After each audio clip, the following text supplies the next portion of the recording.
Live Loose Tales special report with Robert F. Kennedy Jr., candidate for the president. I should say independent candidate for president of the United States. How are you weathering the storm, Bobby? Well, like we were talking about, before I came on, I'm trying to all of the kind of Sturm and Drang has been hyped up to a new dimension in the past 2 weeks. Really, since I announced Nicole Shanahan as vice president, they realized that we were going to have the funding to get on the ballot in all the states. There's been panic within the Democratic Party, and they've ramped up a lot of the attacks on me and the mainstream media attacks. And as I was saying to you just before we came on, I personally, how I kind of internalized that I need to really stay kind of in a spiritual place, because if I get dragged down into the materialistic realm, I'd just be beleaguered and, probably paralyzed by, all the incoming. But I've been able to maintain this, peace. And I try to do that by telling the truth and doing the right thing, and, doing all the other things we're supposed to be doing, which is listening to people and not, getting angry, not getting resentful, not exploding, and and not feeding into the rancor and the vilification and the polarization and demonization. So anyway, Well, it's so far so good. My wife is happy. Let me put it that way. at the end of the day, that's all that really matters, isn't it? Exactly. I could question you on your vice presidential candidate, but we're on a tight ship today, so I'm afraid that would occupy the rest of the time. Yeah, I I want mean, to. I think, I'll just say this about her, because she's been associated with stuff in the past, and that, some people, conservatives, were worried about. But she's gone through kind of the same evolution that many of us went through, and particularly during COVID. The stuff that you and I started out as kind of nemesis of each other and then became these unlikely allies and friends. And it's because of, we're all seeing this new paradigm where we see the traditional freedoms of this country being attacked and assaulted. And, it makes all the things that kept you and I apart 10 or 15 years ago seem trivial in comparison to what, we need to kind of all line up and fight against. And Nicole has been through that same evolutionary process. And, she's very, very good on agricultural issues, on, on trying to understanding that people have big investments in old style agriculture, but how do we incentivize people to shift to, the kind of agriculture that's going to be sustainable over the long term? In other words, it's going to preserve our soil, that's going to increase nutrient density in our food, that's going to,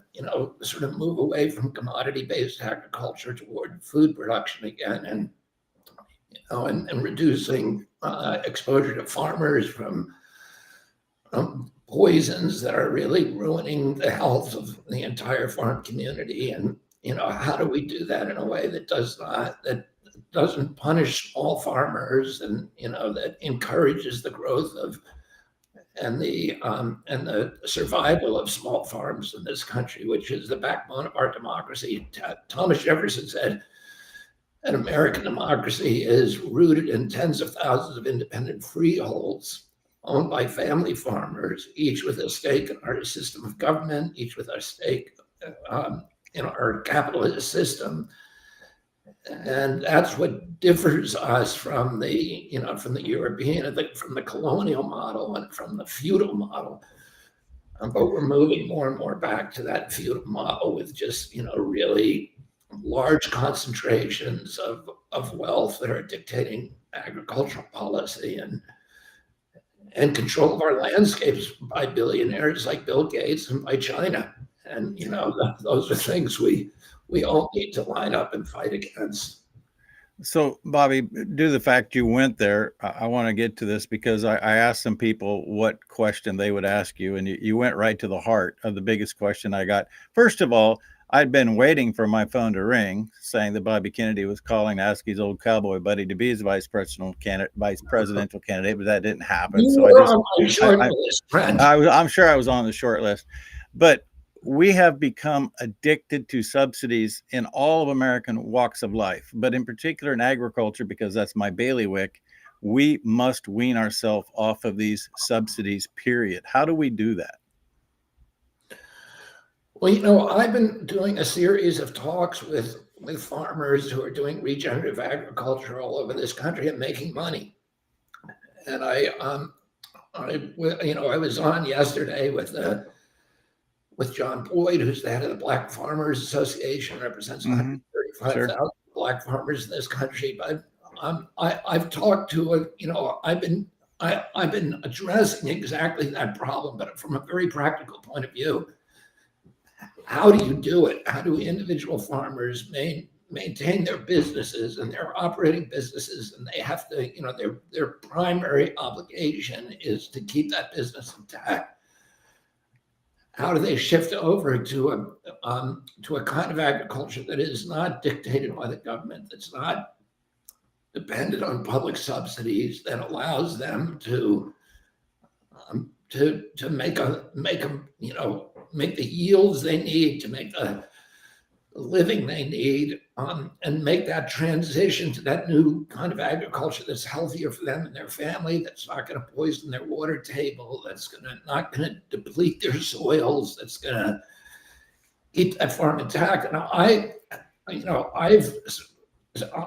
had so much to be encouraged by from those conversations of people who've succeeded in doing that in multiple states, with multiple agricultural models, from ranching, farming, pork production, meat growers, every kind of agriculture that, row crops, grains, and vegetables, and I've seen those models work in each of those situations. So I'm confident that it can happen. I think you need a federal government. You need a USDA that, number one, is on the side of the small farmers, rather than the captured by Monsanto, Cargill, and and the big agricultural producers and landowners. And that's on the side of small farmers, and that is trying to assist people to transition off of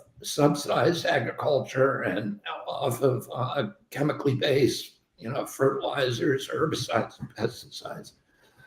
That's what I want to do. If I get in there, I can't give you the silver bullet. All I can tell Yeah. you is I've talked a lot. I think there's 100 things that need to be done to take USDA out of that culture of capture, and then to listen to farmers and to bring people. I hope that you will come to Washington and be part of my team and help me figure out how to do this in a way that's going to preserve all the things that we really care about this country. One area where they continue to hold over our head, and you and I talked about this the last time, is eminent domain. In particular, I'm talking about a CO2 pipeline. We must not allow eminent domain to be a weapon to take our private property rights away. Bobby, I think we're holding our own in that regard, but from a legislative and an executive standpoint, we need somebody to say, we'll not let the government violate the Constitution when you don't have a public use, take land away in eminent domain. Yeah, and what they're doing now, they're doing this not only, with that 6 to 8, 3,000-mile pipeline that is, your old buddy Bruce Rastetter and BlackRock, which owns Navigator, which has the Wolf pipeline, and then Archer-Daniels Midland, which has the third leg of that pipeline. They're not only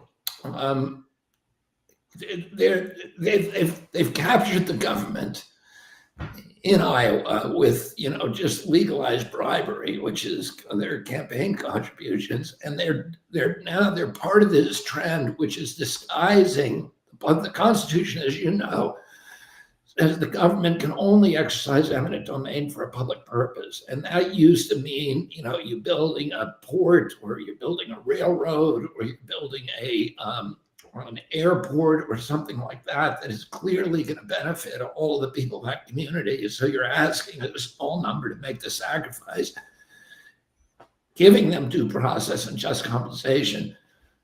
But now they're using eminent domain and disguising the public purpose, anything that produces tax revenue. And oh yeah, that's a public purpose. That means anybody, any corporation can now come into your state and say, I want to, build this boondoggle. Well, this is one of the biggest boondoggles in American history. That pipeline It is. It's extraordinary what they're getting away with, and they're pretending it's about climate, which is not. It's a huge subsidy to energy producers and to the biggest corporations in our country, under the pretense that they're doing something good for the environment. They're doing the opposite of that. It's going to increase, in all probability, carbon emissions, whether you believe in climate or not. It's not doing what it says it's going to do.